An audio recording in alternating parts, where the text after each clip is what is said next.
news and views with myself, Salalo Makwidi. The time is 27 minutes past 9 Central African time, and we're going to be turning our attention to a very, very powerful piece that's been making the waves. It's essentially a deep dive into how Palestinian women are living and what they're pushing back against in one of the world's most brutal genocides and sieges that we've seen in modern human history.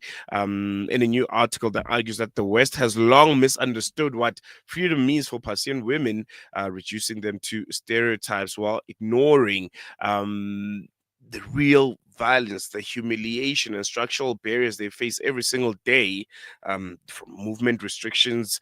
I think the most concerning one, maternity under siege, to the strength of the female doctors and nurses, the lawyers and journalists who keep society running despite very, very difficult odds. And I think it's a very, very important story to unpack. It's a very, very important story to discuss and to look at. And we'll be speaking to someone who wrote us that beautiful piece, Sõzarn Barday. Suzanne, thank you so much for joining us. Really, really appreciate you giving us your time. Suzanne is an attorney and an activist, and someone that I think we've chatted so many times regarding what's currently happening in Palestine. But I think this time around the conversation is different, but it's very, very important. Welcome to the show. Thank you so much, and thank you for having me. Pleasure's all ours. I think we can kickstart, the conversation to what exactly pushed you to write, this piece, and why now exactly. What struck you about how Palestinian women are being spoken for rather than, spoken to? Yeah, sure. So I wrote this piece. I must say that there was a lot of emotion that went into this piece as well. I felt that the world was basically missing the point completely on Palestinian women. Especially in a time where Palestinian women are living in this humanitarian crisis, specifically, obviously, in Palestine, Gaza, and West Bank. And what struck me the most was that I was basically seeing over the years the West basically pushes this narrative that we must liberate, Muslim women from dressing modestly. Yet they're quiet when it comes to exposing atrocities that are happening within the Middle East. They're quiet when it comes to war, when it comes to occupation, and just basically survival on, a normal day. And when I wrote this piece, I was just like, no, it's about time that women within our community, as well as women internationally, should start standing up for what is right, what is correct, and the truth. And I think that's very, very important. Um, I, I want to focus, I think, on something that is very, very important. And something that you mentioned, the fact that international law does provide protection for women in conflict areas. But where is it exactly failing? I think that's the question when it comes to Palestinian women specifically. So for this question, I think that the law it's very clear. The obligations are also very clear. Yet Palestinian women are living in such dire conditions. I mean, we are talking about Palestinian women who are, just to give a bit of context, who are pregnant, yet they can't reach the hospital because they've got to, face, whether it's bombs or checkpoints or those sort of things. We're talking also about where mothers are forced to flee these constant bombardments of these weapons and bombs, but they're running, but there's no safe place or shelter to run to. And we're also talking about girls who can't get to school because their movements are constantly being restricted. And the thing is that there is no gray area in the law when we're talking about these topics. I think a lot of the people, they keep on I think society as a whole are kind of like the law has failed. But I think that we as a society are missing the point. The point is that the total breakdown isn't the law itself. It's the total breakdown is the international enforcement of that law. I Mm, think that the biggest failure here is for international communities, government, civil society.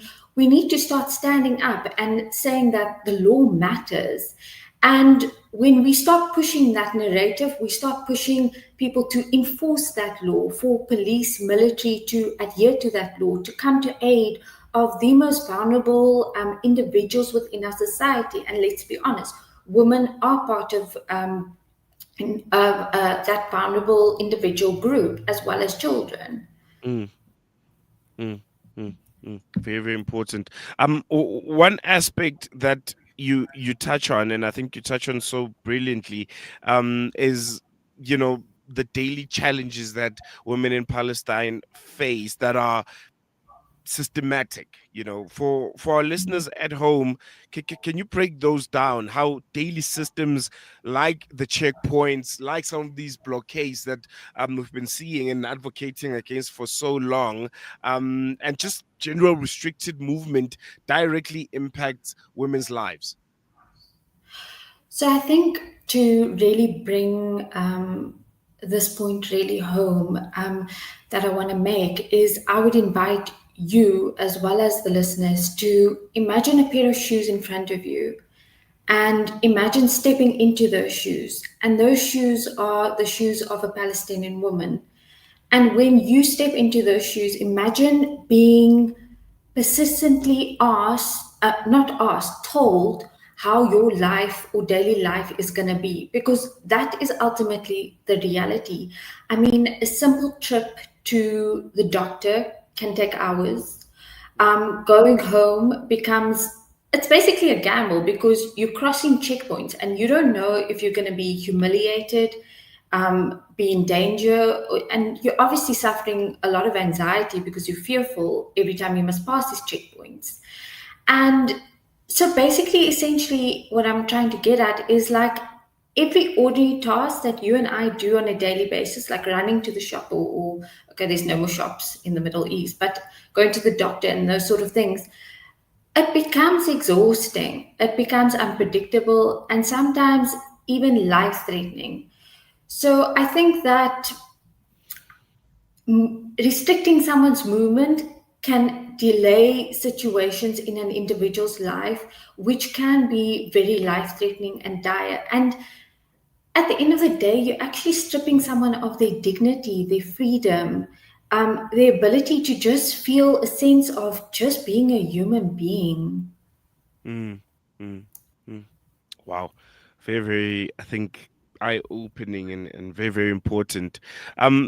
Another aspect which I think is very, very important is the West Western aspect of it, how the West views Palestinian women, because for years, the fixation, particularly coming from the West, was on, the hijab, the dress code, and just modesty in general, and what that is and what it represents. Um, why is this aspect so important? Why do you think those same voices have now gone silent when the violations that Palestinian women are facing have become a bit more severe than what they deem to be, important? Whether it's the cultural norms that are present in the Middle East, or just religious cultural norms, the hijab and modesty. They seem to be more fixated on speaking about that, rather than what is a bit more important, the severe genocide that we're facing that is targeting women and their children. So that's a very good question because the thing is, it was never about. It was they placed this narrative of modesty and they linked it to women. And the thing is, it was never about women. It was about politics. Mm, And it's so easy to criticize someone who's dressing modestly. And when I say modestly, I'm saying there's all sorts of ways of talking about modesty. Modesty can be wearing a hijab. Modesty can be whether you wearing a long top, because a sleeveless top is, considered less modest. There's different ways of interpreting that, and so again, I'm saying it's hard to criticize the headscarf, but it's easy to criticize the headscarf, but it's harder to confront things such as military occupation. And what we notice now is that the world has gone silent on the topic of hijabs, like you said, and is focused on this occupation.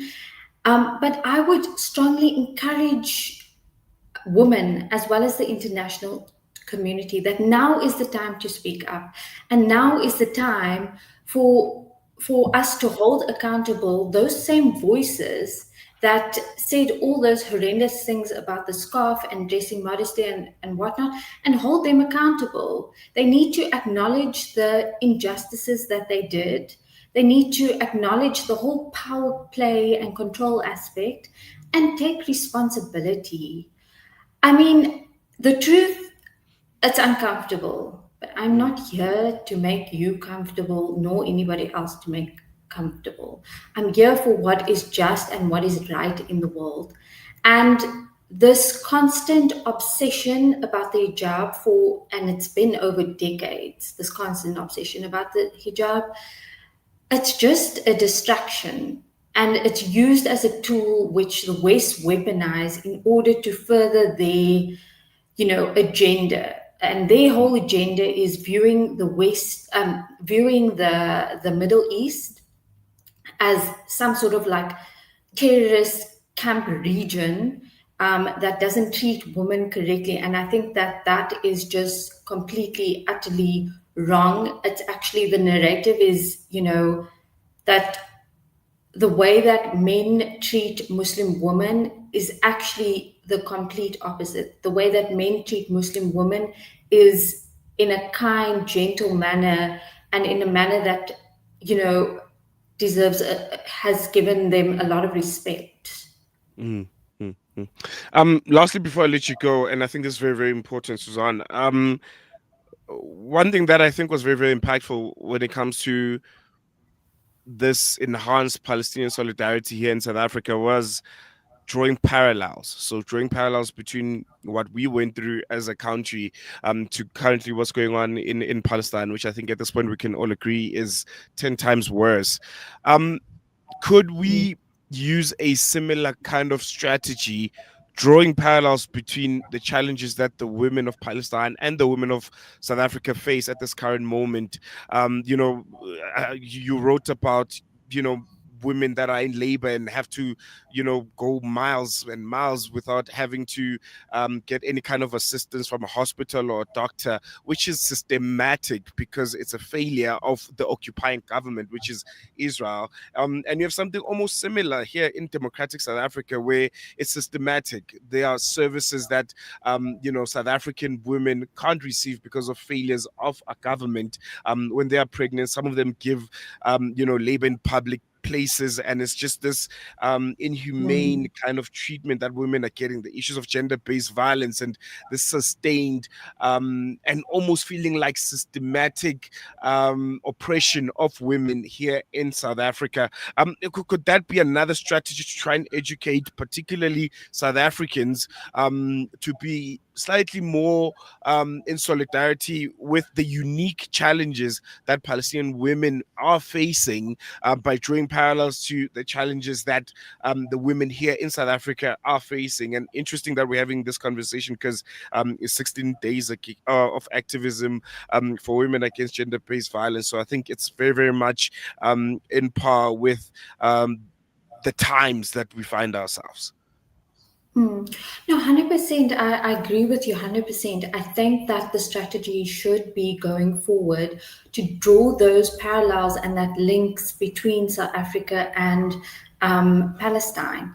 Obviously, and like you've rightfully pointed out, what's happening in Palestine is way worse than anything that we've actually incurred here in South Africa. But I think that if we as South Africans can acknowledge the fact that women have to, in women in Palestine have to wait hours on end at checkpoints, end up giving birth. A lot of the time, they give birth to stillborns, and this isn't just the rare case or the exception. I mean, this happens repeatedly, and there's even reports about it within the UN.